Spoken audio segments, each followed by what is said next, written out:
And welcome back. A little bit of controversy surrounding judicial selection here in the state of Kansas, and one of the big things that people are concerned about or curious about, I suppose, is who's in line to potentially be these next justices. And Governor Brownback hasn't made that list public, and some folks would like to see that list. And Jim, I'm guessing I know which side you fall on this one, but let's see. Okay. Well, we know how important from our last segment that these courts are. Our appeals courts are the third branch of government. They're a critical part of governance of our state. Historically, since like 1957 or 58, we've had a merit selection. A panel of 9 people, one from each congressional district to make sure we have balance, would review all applicants. Those applicants, their names would be public. A summary of their resume would be public, and the interview process is public. Now, for the Court of Appeals, we've made a change and went to the governor selects. And during that process, in the House side, the governor's people said, well, we're going to be open, we're going to be transparent. We understand Kansas like transparency. The problem is his first Court of Appeals selection under the new law, he has said, I am not going to disclose the names. His argument is that some of the people requesting the job wouldn't like that. My answer is, then don't apply for a public job. When you become a public official, one of the things that's part of the deal is you give up some privacy. Yep. And you have that choice. I think the governor's making a huge mistake. Kansans are used to that transparency. I think that's important in terms of making sure you don't just pick your lawyer because you know him, and make sure you look at all the qualified candidates. I think the governor's making a big mistake. Michael, I think that's a good point. I think transparency in government is critical because I think people expect it, they want it, and I think from the governor's standpoint, it helps him when he's transparent. Absolutely, and we deserve transparency in government. The reason why I supported this selection more based on the federal model, prior we were on the Missouri plan, which was the fact that we had this panel that was, for the most part, politically unaccountable to the voters of Kansas. Now we have a system, at least for the appeals court, where the governor will choose somebody, and that individual will be confirmed by the Senate.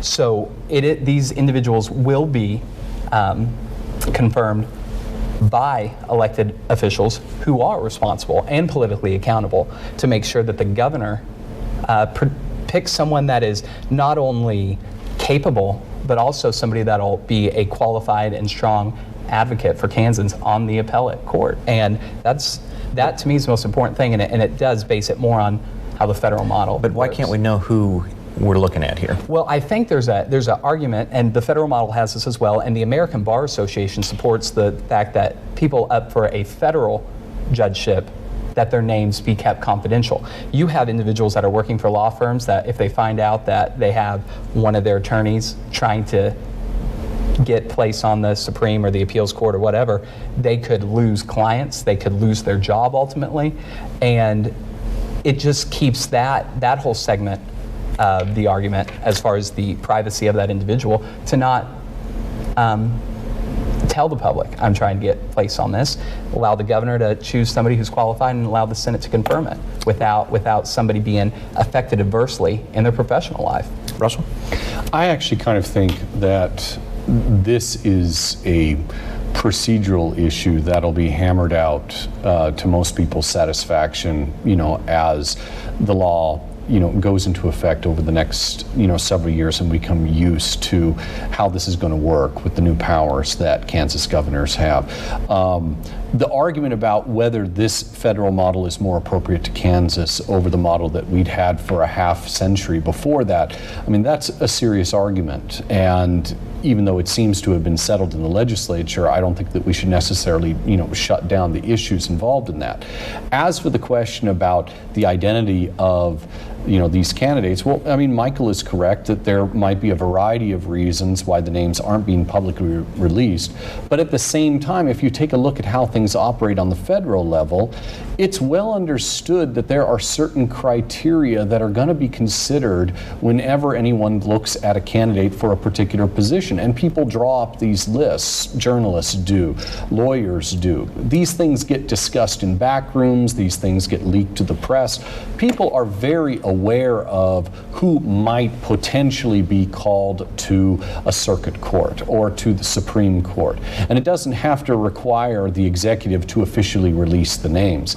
I suspect that within a few years, if this model does not change, if we don't go back to the way it used to be, but instead we begin to develop how we're going to deal with these new powers that the governor has, people will become used to, okay, what sort of people is this particular governor going to be looking at for this particular position? Who fits that? And these names are going to end up being bandied around, and people are going to form opinions on them without actually having to go and put a mic in their face and asking them, are you a candidate or not?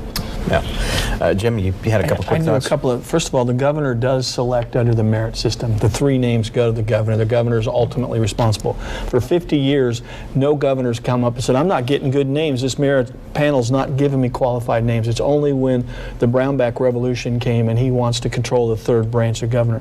I've not ever heard of a law firm saying, wow, we think it's not prestigious to have one of our members considered for the Court of Appeals, who would not use that to say, look how good our lawyers are. They're being thought of for high bench positions. So I don't see the downside of employment.